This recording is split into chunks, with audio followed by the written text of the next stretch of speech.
You're welcome to this edition of Majalisa. To speak with me today is a lawyer, a barrister at law, who has been in the bar for several years, well over 30 years, I believe, and he is an advocate for transparency in government. In 2014, he was also a member of the national conference that was set up by President Goodluck Jonathan. You're welcome to this edition, Barrister Godswill Iyoke. Thank you so much. Good morning and good day, Nigerians. Yes, the first question I ask you, you are a church leader and advocate for transparency, for human rights, and it's curious. People will want to know why Nigeria is a deeply religious country, but also deeply corrupt. Why that paradox? That's quite an interesting question. But sometimes the question misses some very important facts or issues which are not usually factored in considering or seeking answer to that question. The question is, what sort of religion? There are several sorts of religion that Nigerians embrace. Well, there's this, the most prominent religion, the social ones, like Christianity and Islam. And of course, there is also traditional, there's also cultism and all of that. They are religion. But it's ones that seem to bother people and the one they have in contemplation, usually Christianity and Islam.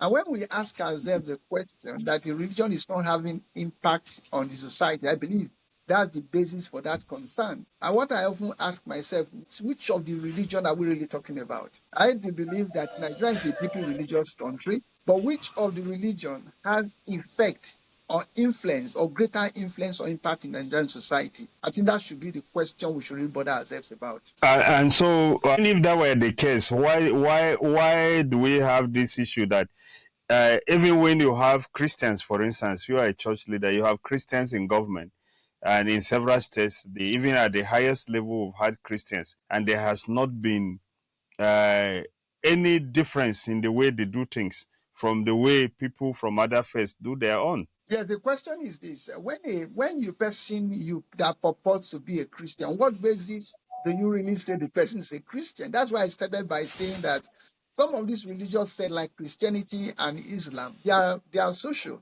You hardly find a person who occupies the social space who will tell you is in the occult or is a traditional worshiper. It either tells you that it's a Christian or it's a Muslim, because that's what the society generally is at home with or accepts. But most times, some of them are neither Christians nor Muslims. And of course, even at that, if those who even profess to be Christians, and of course that's my faith, and I can say much more about that, do they bring the principles of their faith into public space? That's where the question really is. That's the issue that we should really bother ourselves about. Christianity is not just us a religion, it's a way of life, it's a faith movement, it's a principles, and it has principles and values. What are those principles? What are those values? The principles and values that drive the Christian faith, for example, are the principles of righteousness, justice, mercy, and truth. And these should reflect in the acts, in the mindset of everyone who calls himself a Christian and who operates in open society or in government. Once these things are not there, then of course it's doubtful such a person can really say he's a Christian. So the question we really ask ourselves, to what extent do we bring these values or apply these principles, righteousness, justice, mercy, and truth in government?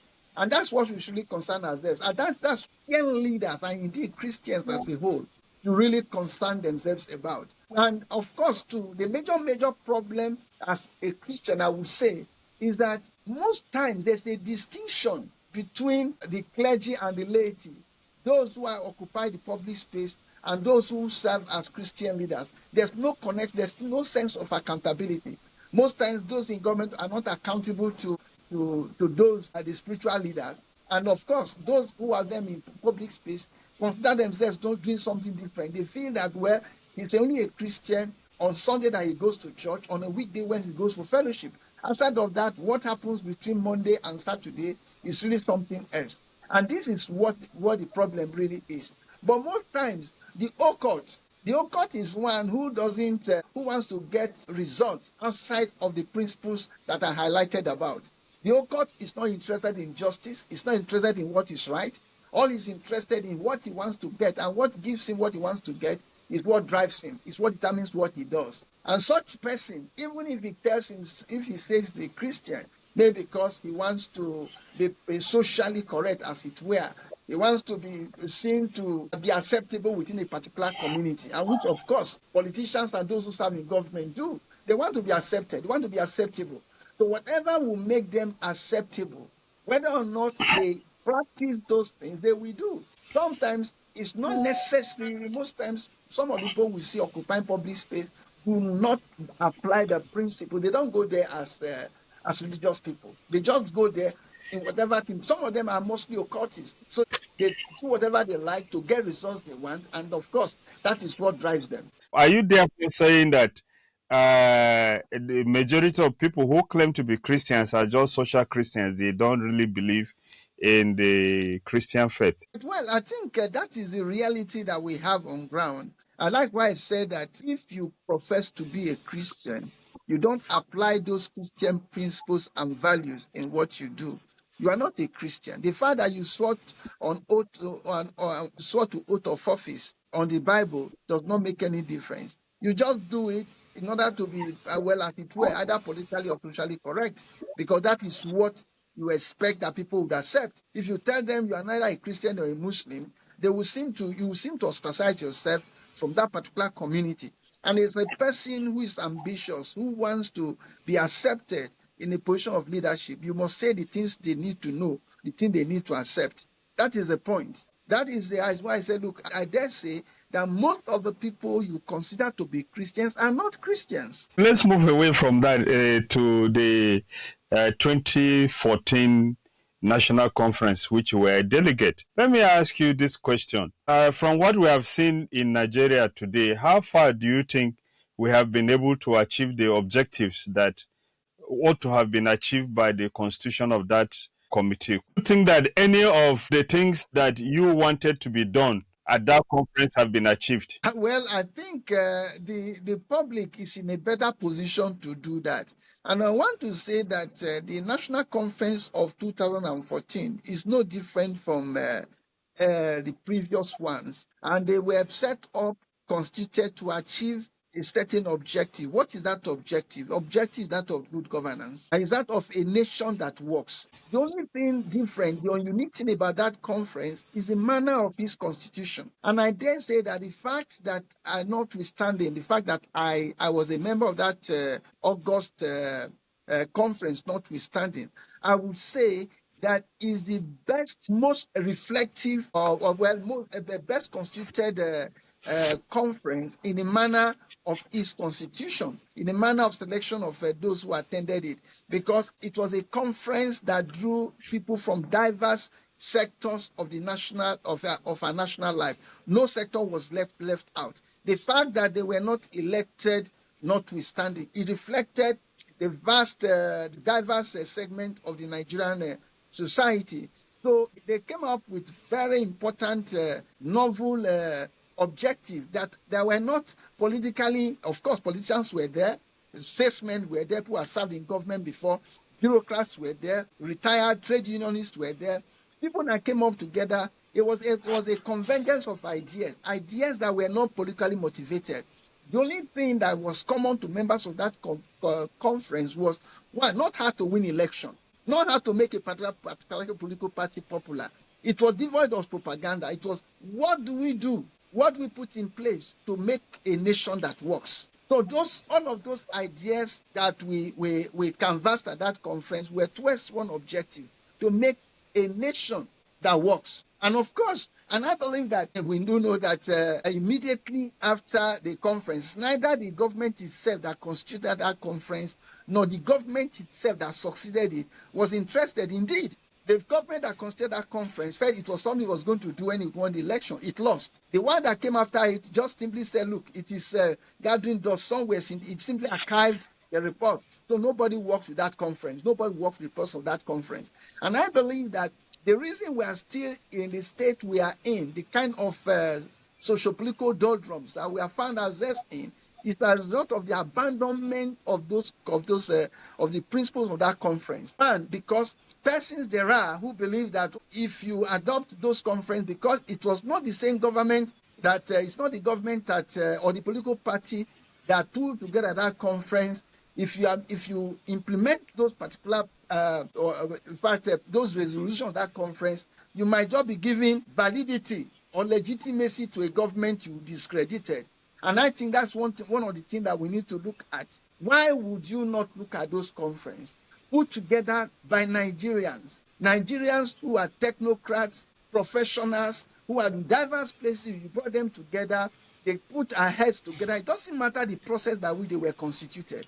But that is a conversation that we need to ask ourselves, why not look at it? I believe that the avoidance of the result of that conference is largely responsible for the things that we are doing today, for where we are today. Because if you looked at the principles that guided the ideas that were generated, the resolutions that were reached at that conference, and realize that if you put those things together, I believe the principles of those resolutions, Nigeria will be a better place than it is today.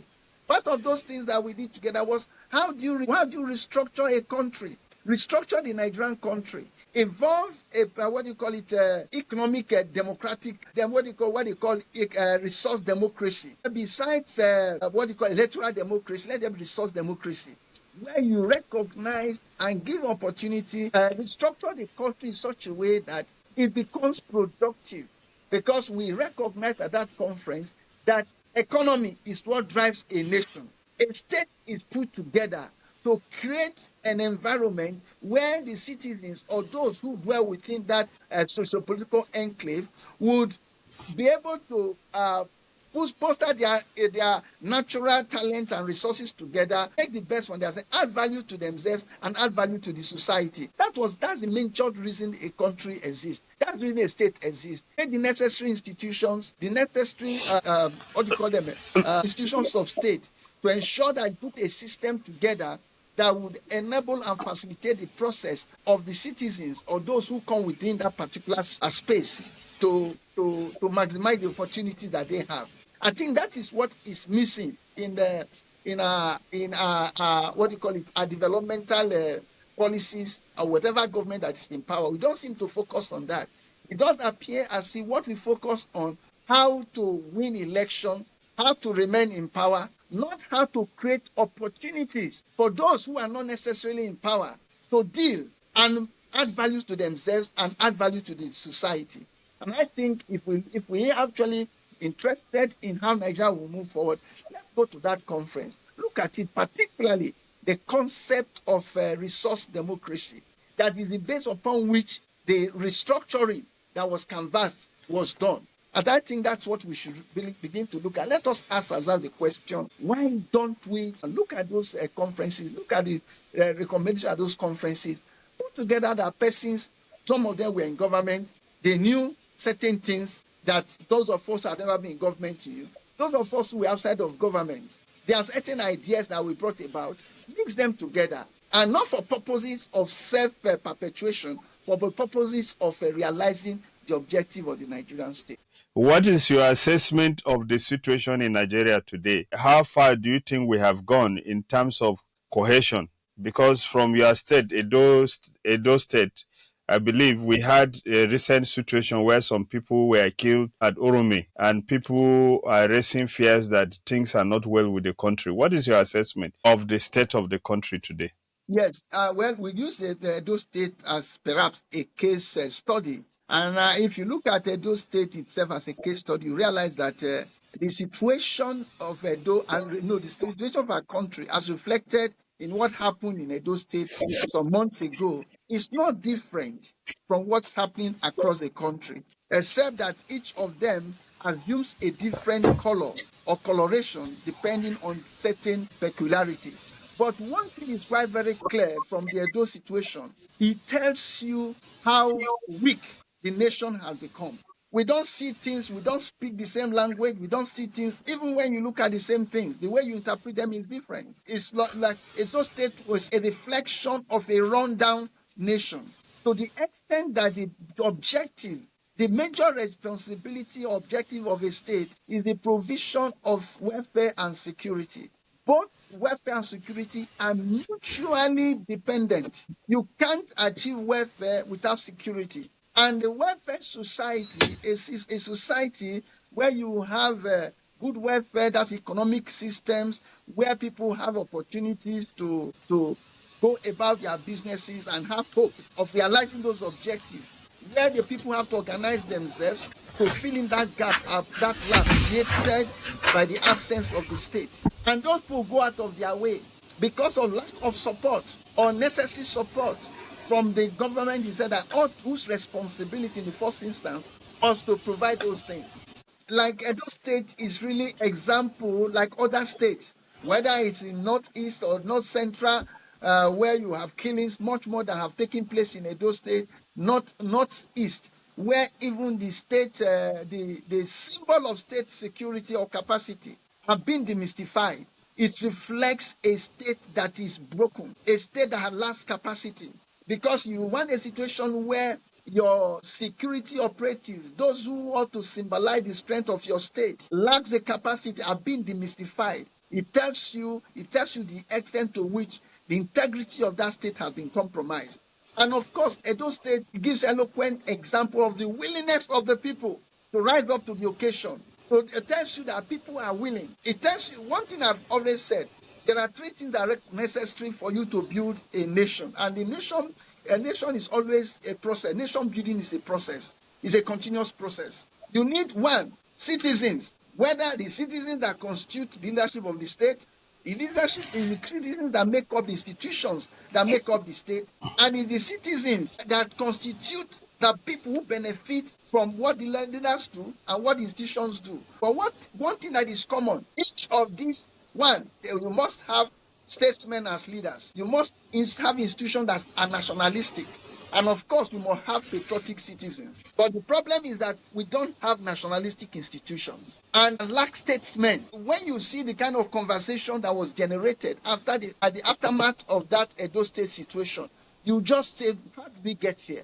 People were caught in a state where some of the activities that have created insecurity are people you can't identify. Strange people who go into forest, kidnap, kill, rape, and exploit.